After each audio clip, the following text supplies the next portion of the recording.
Kama waifono kulibona kulibona lyamani no kubanje bayiri kibanga Kampala owa munaifu munaiba waifwe ngalo tubona ise ifali funa limama ayi kutofuna mama ngalo amazo kwatu kwani muzee yaya amazo kwatu nandi afuni mama kulibona lyamani tuzo kuli omali no kubanga utole yagomu buto kwatu no kumulagisa nwetu nina okufuna omufumbi maka icyangu oyo blaza ifako onena nko berente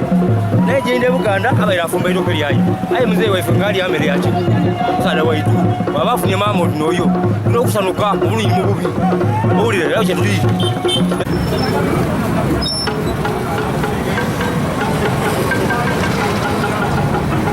okay.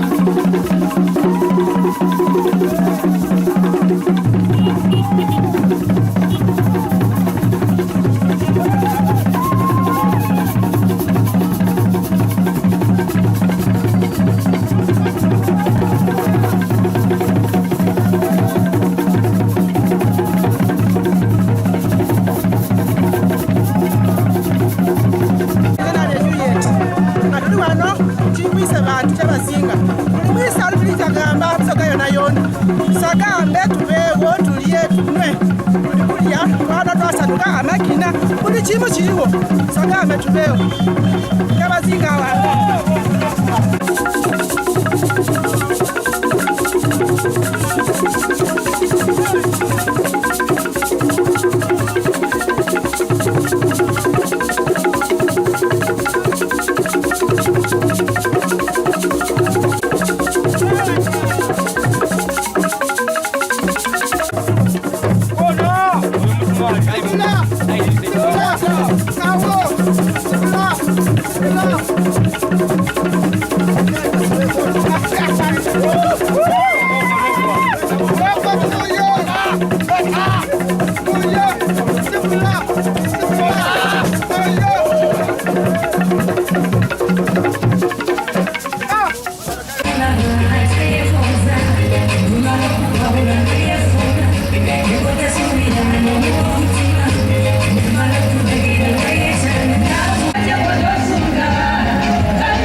Nizo wikitibwa Mukembo James Mr. wabavubuka antera butwa kukasika baba keyasimo kuba okugabula obusoga onogolwa leero na kudomwezi ngaikumi nize chief protocol nikwenda okwebaza office ya national chairman ngekuliwa Hajat Hadija na myalo okuva n'obugabirizi bwaweire abantu babusoga omuli ebintu ebyo by'emukubonaimawo byaleetera abavubuka nti omukolo gwa baba guno wena kudomwezi ngaikumi na munana baba lwali okuleeta mama waife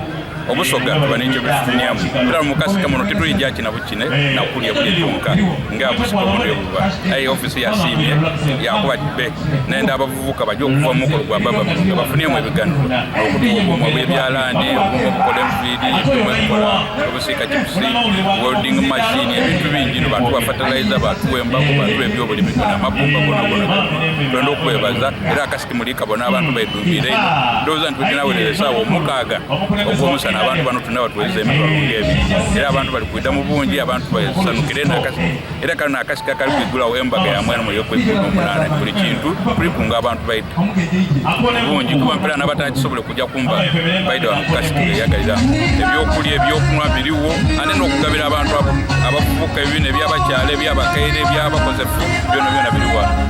pulezidenti yasiimye ngabita mu ofisi ya national chairman ekyambogo okuwiriza abavubuka nti tujja kuva bwa mu mbaga munongeza ekintu nakyo twenda okubebaza abantu bonabona twenda okwebaza abantu abagabirire busoga abajenze abenze baba galiteekateeka embaga ye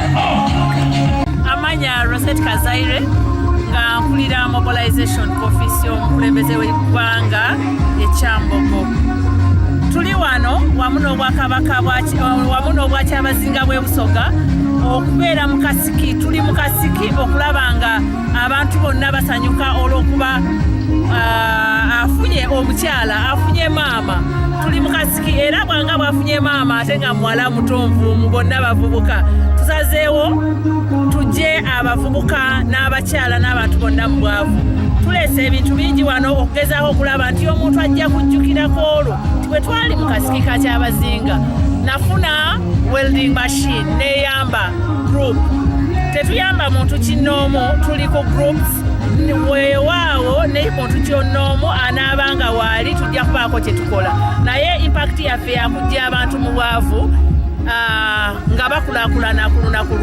lwa kasiki ka kyabazinga. Thank you very much. Kampeko ne mu luzungu. Rosette Kazaire, I head mobilization at the office of the national chairman. We are here for the Kasiki, the D-Day towards the royal wedding. So by getting into the royal wedding, we have to empower people first. Basically, we are targeting youth because even His Highness is a youth and he's marrying also a beautiful queen. So we welcome everybody to come on board and we see how we can be empowered and we start up. Thank you. Targeting at least 150 groups with individuals, not less than 50. Tunyumiddwa era tuli wano era tweyanzanya ajati okutuwa guno mukisa era kati inze nvudde tororo ntuse wano bannange eno kyo badenga inze sikirabangako era tweyanziza nnyo mukama yokutuwaani hajati atuyambye tolaba ne king wa Busoga ye nga ye namukolera kasiki okugamba abantu kino kiseera fena twetagisa twegatte era nange neyanziza nnyo mukama okola ki okutuwa hajati ng'omuntu oyo era nange ndikusaba buli muntu yenna amanyi buno eno Uganda eno yaffe ffe eno yesaawa tukolere wamu tumale tugende maaso tujoleginga ku 18 olunaku olwabeerino era nze okutolako bwendi bandi batesa abantu balabako bati eno tirityoboola aye olunaku olwo ndowooza nti abantu bandizaire ino okuzaala kyekitegeeza nga ozaire omwana olunaku olwo ku 18 so katutemu olunaku olwo ekisibwa nga bwe batuko bati ezirako epiica eziza kujja kuleginga aye nga tukubiriza abantu nti mwide mu bungi olunaku olwaleero lwaisanu olwaleero akasiki ke batayiwa ne Bugembe lunaku lwakitiibwa lwona kuba tubaye tukisuubira aye ofisi ya pulezidenti bwevaayo netuwa ekiwulo nibaleeta ebintu ebitukulaakulanya nga ebibaligabira abantu okwetoola mu mbeera embi kyona kyamuwendo ino eri abasoga ife abajja oganulwa mu bintu ebyo tulemba ngamba enina eisubi eri okusiika kabalagala oba capati nibampa entandikwa kida kuba kyabyafaayo era olunaku olwaleero emmanga ndi omu ku bandi baye bajja ofuna ekirabo ekyo nduwandiika mu notebook yange nakuba nti noyo nafuna entandikwa nga nkozesa omukisa guno ogwaida n'embaga ya mwenemu. abantu bona tuli bakubiriza nti mwide mu kasiki ka baba iseife kutandikirwa kenekene wano mu kisaawe Bugembe. Omukolo guno gwa amaani ino olw'ensonga nti oida wasanuka ate wavaawo n'ebyokuwangula. Buli ali kuida wano ajaba nikyakola nakyo, abakola n'ensiko, abakola ni kapito, abeesaluuni mu gyatandika. So kiri nti baba okufuna omubezi tulifulinamu n'ebirungi kamaala okugezanga ebirabo n'enkulaakulana okufuna kapito atandikisa bizinesi era mwena musobole okweyagala.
ensonga kale basabuli baffe kifu muzzukulu yasiimye yakoba ati akangabule ku busoga embaga edirima ensigo engano ye n'enkalo eriwo ekyo kikalamu ino ebyalaani mbibweneku abawerodingi ndibona ebyuma ebyokya bisima ONC ebo okutuuka yekanga Mosei tova ku main jajja tova ku main ebyokwerinda byetegerezza kiri kitya kiryoke tambula mukalamu tekiryoke mwana tolabanga tuli kulya mmere ennuma batumye caayi batumye amazzi banyini bali kubyerira bali kubyenywera kati tulanga tuli ojja kubanga opafominga onakolwaleero nakusaba wine backstage ababina ababine butembe wano kubanga tukyasaba tukyasona akulembeze kulemoze ekiyinda mwesaze obuwero kale emotoka dile kuruya emotoka dile kuruya mugoya nga mwene wowu osobola n'okubwikula entumbu mabwikule entumbu bwikula entumbu baba aye ng'ekyenda wuli ekiriwo mutwikirize bwe tunayogera eno tususuubye ina abeebonna muga tubasusuubye ensonga lwaki wejja wano ekiteerera obone bapapa mazabalirene bano wamanga tulina saara mango